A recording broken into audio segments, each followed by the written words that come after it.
Hey y'all, I'm Chann and you're watching Made by Chann.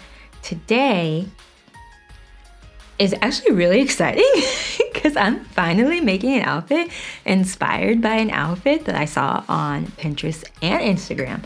It is a first for me. You have no idea. So, like I said, making this outfit, I'm sure you have also seen this outfit. It's very popular right now. I'm excited to make it because I really wanted a luxurious silky skirt and a very comfortable cozy sweater, and I could not find the two in complementary colors because I love a monochromatic look, but in colors I liked, so I said, I'm gonna make it. Also, I would like to say I am not the first person to make something inspired by something you saved on Instagram or Pinterest. Rosary Apparel and The Craftpreneur have both done it. I would love to name my own series. You can actually help me. Comment down below what you think I should name the series.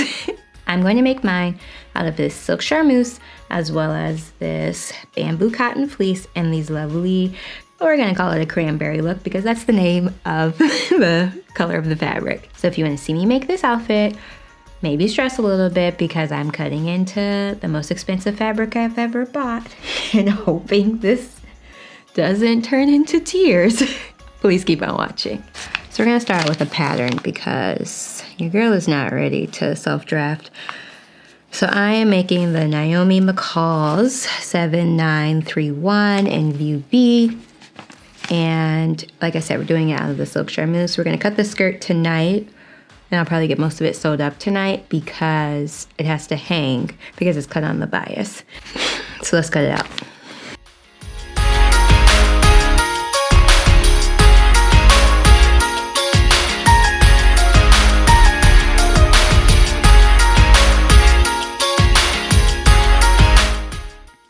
As you can see, I have my skirt laid out on my craft table. I don't mind cutting on my craft table, cutting directly on it because it's laminate and I bought it to mess it up. But I have it underneath the beach towel because for the next step, I am going to be borrowing from the Andrea Jones method. So she recommended when you're doing this skirt to actually use heat bond on the seams, and that helps the seams become stabilized so they don't stretch out too much because we did cut this on the bias. So you have to be really delicate when you're moving it around because you don't want it to stretch. We will eventually hang it up to stretch, but I want my seams to be stable first. And then once I do that, it's a little bit more easier to manage and I don't have to worry about two mismatched pieces. So I have it on my craft table because it's a much bigger surface to iron on rather than my ironing board, which I would have to jostle with it too much. So what my plan is, and I'm obviously going to show you all, is that I'm going to take my heat bond and place it all along the side seams and attach the skirt that way. And since the seam allowance on the skirt is 5/8 of an inch and the heat bond is, I don't know if you can see that, 5/8 of an inch wide, it's going to work out well. And then once you do the heat bond, you just go along the same line with your sewing machine. I almost forgot. You just go along the seam allowance with the sewing machine. And then this also, you don't have to serge your seams or do French seams because the edges are already, like, they're bonded, they're glued together basically, so you don't have to worry about them fraying. And this silk does fray, so this is excellent for it.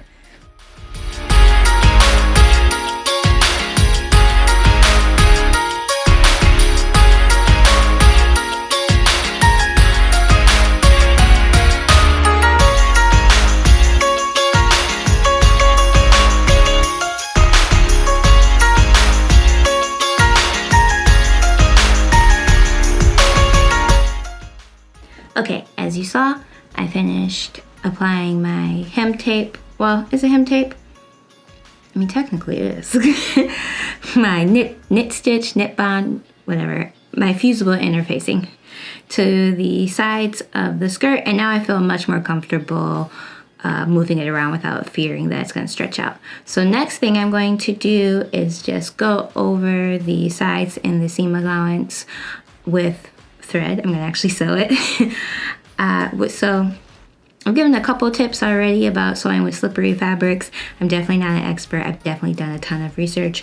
But I find using a smaller stitch length with a little bit less pressure helps with the puckers.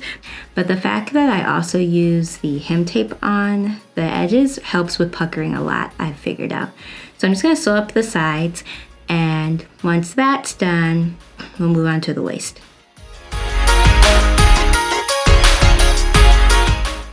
I just sewed the side seams. So the next thing I'm going to do is just look inside the skirt to make sure I sewed and covered all the glue, because you don't want that ugliness basically peeping through on the sides.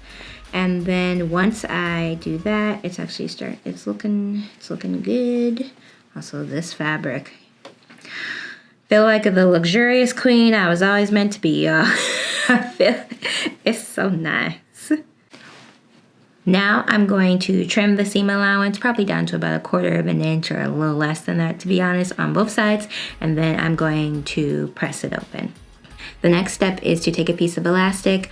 I'm using a 1.25 inch wide elastic, and I'm just gonna take it around my waist and measure it until what feels comfortable, but a little snug, and then overlap it by about 1/2 inch.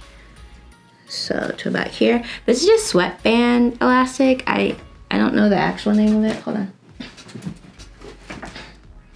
Sports elastic. So I'm gonna take this and fold over the ends like this, and then do just a zigzag stitch across. And then I'm going to take this piece of elastic and sew it to the right side of the fabric, easing it in. Am I gonna use the 1/4 method? Yeah, that's probably the easiest way. If you've ever sewed with or sewed in a neckline or cuff lines, you know what I'm talking about, but if not, I'll show you.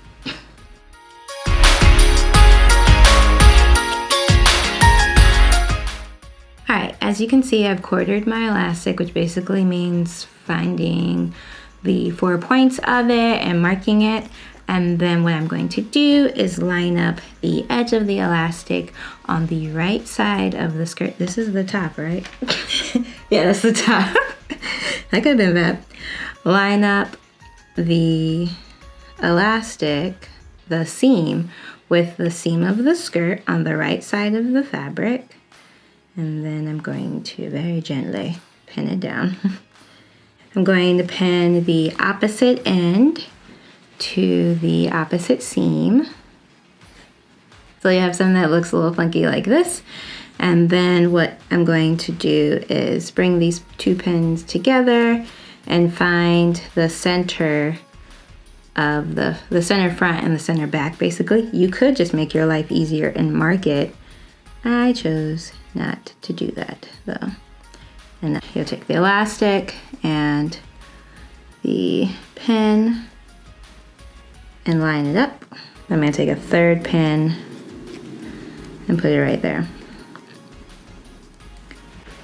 The 2 pins, this pin and this pin, we're lining them up and putting them on top of each other, and then securing them together. I'm honestly just gonna take this pin out and put it through. So this looks a little funky, but when I sew it, I'm going to be easing in each section so it stretches out the elastic, and then that's how we'll get an elastic waistband.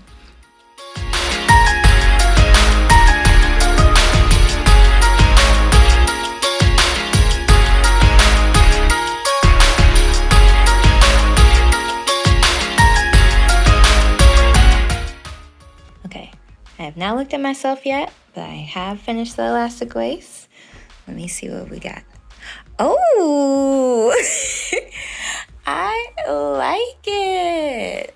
Oh, this is, yeah, I'm gonna have to let it like do its thing so we can have an even hemline. Here's my plan. Filming setup preview.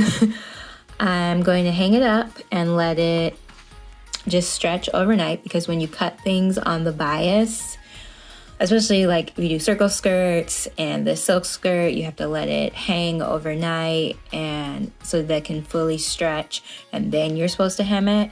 So I'm going to do that, and then I should top stitch this. I have not decided if I'm going to top stitch it though. So We'll see. I might be lazy and not. Well, I haven't made up my mind. I'll do that tomorrow. But for tonight, I think I did a good job. I finished my skirt basically. I just have to hem it and I'll even out the bottom tomorrow. And I'm going to hang it right there where my that was my sample skirt that I made out of a polyester silk charmeuse, but I'm just gonna hang it up right there. And you can see this one stretched too, where the back is longer than the front. But that's it for tonight, y'all. See y'all tomorrow. Bye.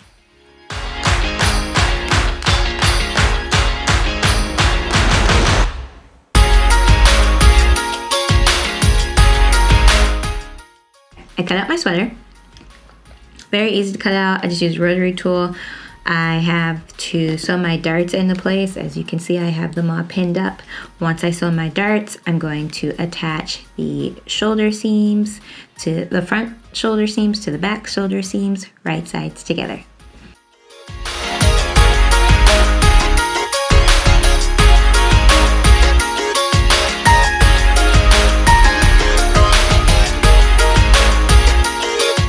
Okay, I forgot to mention, I'm stabilizing the shoulders. You're supposed to use stay tape. I don't have that, but I do have clear elastic.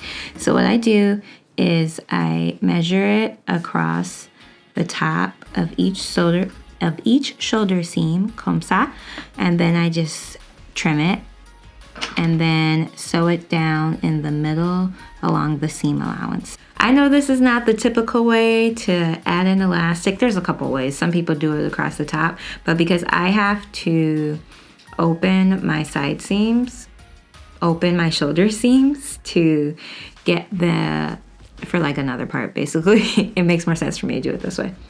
So next, what I'm going to be doing is sewing the neckband closed, and then I'm going to attach the neckband. So I'm going to sew it closed, fold it in half, and then just ease it into the neckline, basically.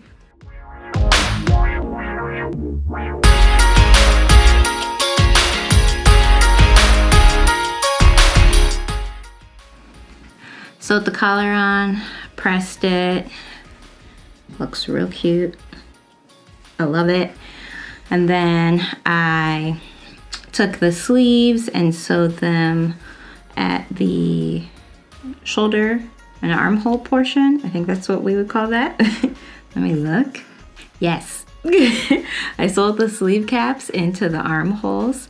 I decided to serge it just because I thought this fabric doesn't really fray though, I'm gonna be honest. And then we had a whole incident with the stain, and so the whole front is wet. We're just gonna ignore that, act like that's not there.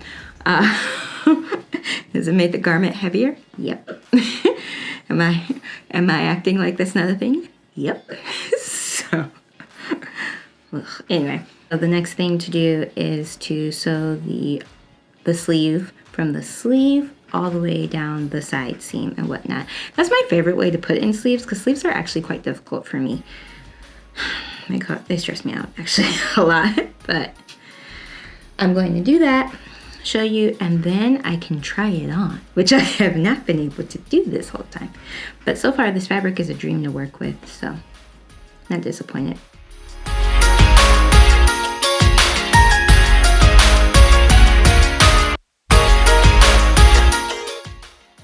All that's left, I'm almost done, is I need to take the cuffs, sew the side seams together, and then I'll just open them like this and then ease them into the sleeves, and then I have to do the same thing with the hem band. I think that's what it's called. Where I'm going to sew the front and together, where I'm going to sew the front and the back together on the sides, and then ease that in as well, just like I did the neckband. So once that's done, we are done with the sweater, and I am done with the outfit, y'all. Yes.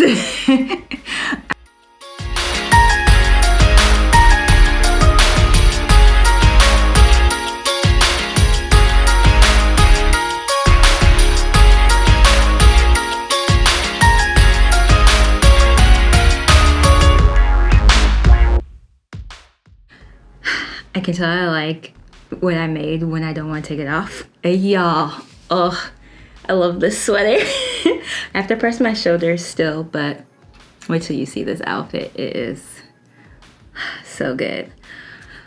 So good. Ugh. It feels good to have a win. Also, this is a good reminder for myself to invest in quality fabrics. And this is quite warm, but that silk feels so nice against my skin. I'm like, what took me so long? So anyway, thank you so much for watching. I hope you enjoyed this video. If you did, give it a like, and please comment down below if you want to see me try and make any more outfits off of my Instagram. I think that's what I'm deciding to call this. I don't know. Well, comment down below a name for this series. Let's do that. Because it is outfits I see on Instagram and outfits I see on Pinterest where I'm like, oh, I love that outfit. I should make it. Why don't I own it?